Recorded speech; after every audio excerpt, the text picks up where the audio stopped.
वाह महारानी, किसको हमारी चुगलियां लगा रही थी? अपनी माँ को फोन कर रही थी। अपनी माँ से ये कहना चाह रही थी कि हम लोग तुझे कितना सताते हैं। पति ने तुझे सुहागरात वाले दिन थप्पड़ मार दिया। पति तुझे पत्नी नहीं समझता, सास तुझे बहू नहीं समझती, और ससुर तुझसे कितनी नफरत करता है। यही कहना चाह रही थी। आपका दिमाग तो ठिकाने पे है? हाँ, मेरा दिमाग ठिकाने पर है। बेवकूफो, आप लोग क्यों नहीं समझते कि फेरी के बहाने बहू मायके जाएगी, मायके में उसकी माँ उसको अलग जरूर लेकर जाएगी, ये पता करने के लिए कि वो इस घर में खुश है या नहीं।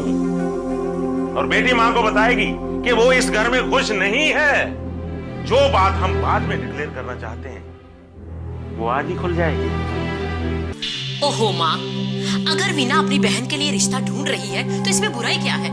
अगर घर में कोई शादी लायक लड़का लड़की होते हैं तो अपना फर्ज बनता कि इसके लिए रिश्ता ढूंढे।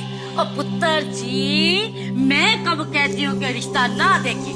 अरे उसके लिए देखिए जिसके लिए उसका फर्ज बनता है। तो आपका कहने का मतलब है वीना का कोई फर्ज नहीं बनता कि अपनी बहन के लिए रिश्ता ढूंढे, है ना?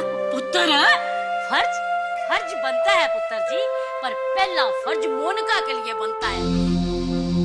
क्या मोनिका के लिए उसने एक बार भी नहीं सोचा? मोनिका सारी उम्र कुंवारी बैठी रहेगी। बैठो। अब बताओ, कैसी हो तुम?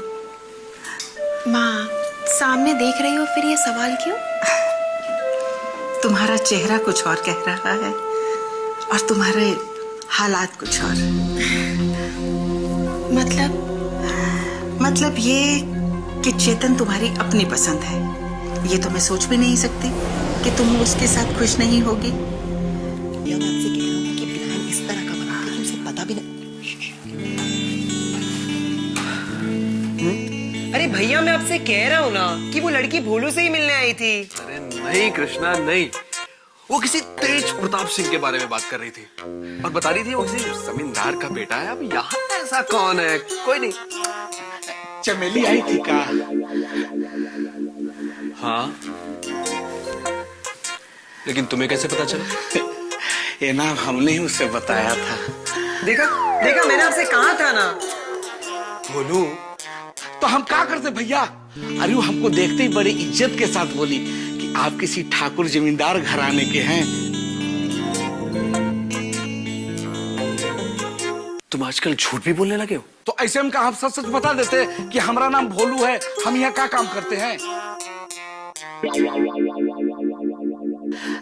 खैर छोड़िए सब बात को। जैसे उसको पता चला कि हम जमींदार के बेटे हैं, वो हमको फटाक से यूं लवाई बोल दी।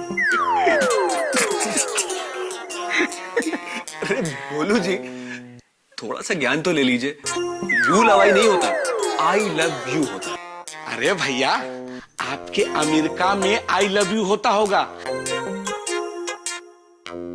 हमारे यहाँ तो यू लव आई ही होता है। अरे इमा हंसने की कौन बात है? अरे बोलू जी, इसमें हंसने की ही पूरी बात है, क्योंकि ये जो कहानी है ना, कृष्णा ने रची है।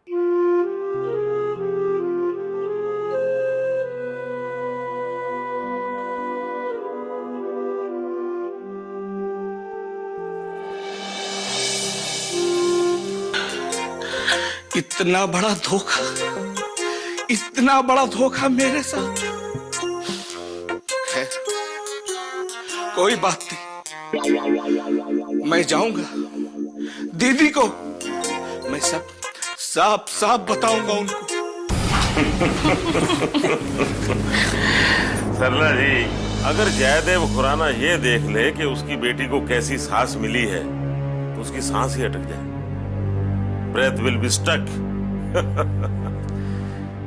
हाँ बेटे जान, मैं ये पूछ रहा था कि आपको जिस मकसद के लिए भेजा था वो मकसद पूरा हुआ या नहीं? पता नहीं पापा। पता लगाना चाहिए था ना बेटा,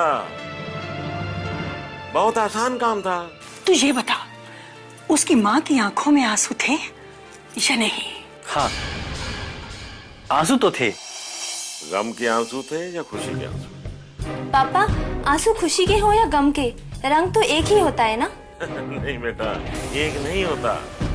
आंसू होते हैं आंखों में, मगर चेहरे पे अगर उदासी हो तो इसका मतलब गम के आंसू हैं।